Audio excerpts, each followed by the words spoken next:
इस वक्त की बड़ी अपडेट में आपको बता दें, निकाय चुनाव में बसपा पार्टी को एक बार फिर बड़ा झटका लगा है।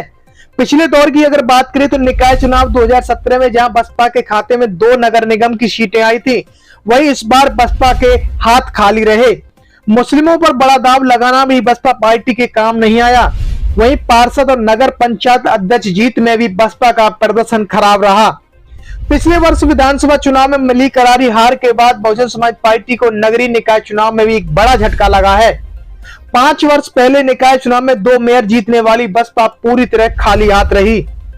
बसपा प्रमुख मायावती ने इस बार मुस्लिमों पर बड़ा दाव लगाया था, लेकिन उससे भी पार्टी को संजीवनी मिलती नहीं दिखी।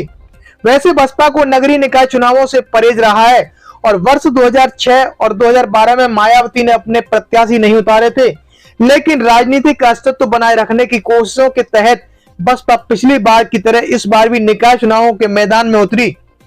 दलित वोट बैंक में भाजपा द्वारा सेंध लगाने और मुस्लिम समाज के सपा के साथ जाने से पार्टी की दुर्दशा को देखते हुए मायावती ने सोशल इंजीनियरिंग के 1.5 दशक पुराने फॉर्मूले को छोड़ते हुए अब की निकाय चुनाव में मुस्लिमों पर भी बड़ा दांव लगाया था।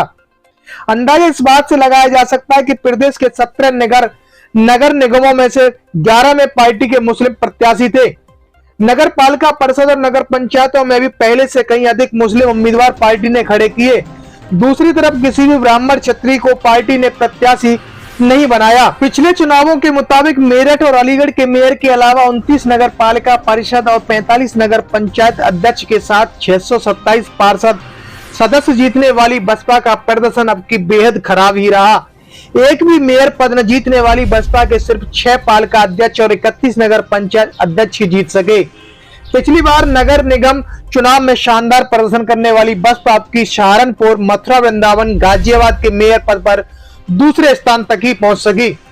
विधानसभा चुनाव में सिर्फ एक सीट पर सिमटने वाली बसपा के लिए चिंता की बात यह रही कि बड़ी संख्या में मुस्लिम प्रत्याशी बसपा पार्टी द्वारा उतारे गए। उसके बावजूद भी देखा गया कि मुस्लिम समाज के लोगों ने पूरा दमखम से बसपा पार्टी को जिताने की अपनी अहम भूमिका निभाई।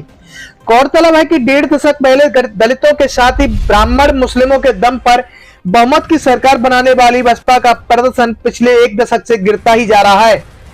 वर्ष 2014 के मुताबिक लोकसभा चुनाव में शून्य पर सिमटने वाली बसपा को पिछले लोकसभा चुनाव में 10 सीटें तब मिली थी जब मायावती ने अप्रत्याशित तौर पर सपा के साथ गठबंधन किया था। चूंकि सपा से बसपा का गठबंधन टूट चुका है और इसलिए निकाय चुनाव के नतीजों को देखते हुए लोकसभा चुनाव में अकेले ही बसपा के उतरने पर पार्टी के लिए वर्ष 2014 जैसी स्थिति के फिर रहने की आशंका जताई होने लगी है। पार्टी के लिए अगले लोकसभा चुनाव की राह पर और भी कठिन होती दिखी जा रही है। ऐसे में लोगों का कहना है कि भाजपा पार्टी को हराना कोई मामूली बात नहीं है। जब तक विपक्षी दल एक होकर एक मंच पर गठबंधन नहीं करेंगे तब तक भाजपा को कड़ी टक्कर देना मुमकिन ही नहीं, नामुमकिन भी है, क्योंकि साम दाम दंड भेद अपना करके भाजपा सरकारी मशीनरियों के अलावा और भी तमामों तरह से भाजपा अपना जीत का हथकंडा अपनाती है। ऐसे में लोगों का यह भी मानना है कि धरातल पर से जो लगातार जो आवाज उठ रही है कि ईवीएम बैन की जाए, तो देखना यह होगा कि ईवीएम बैन कराने के लिए क्या विपक्षी दल सड़कों पर उतरकर आंदोलन कराएंगे या फिर केवल एक दूसरे पर हार का अपना ठीकरा फोड़ते रहेंगे। जहां तक कि देखा जा रहा है कि सपा, बसपा और आसपा के समर्थक लगातार ईवीएम बैन को लेकर धरातल से आवाज उठा रहे हैं। अब ऐसे में देखना यह होगा कि इन पार्टियों के नेता क्या ईवीएम बैन कराने को लेकर आंदोलन करेंगे या फिर केवल अपनी हार का ठीकरा एक दूसरे पर फोड़ेंगे।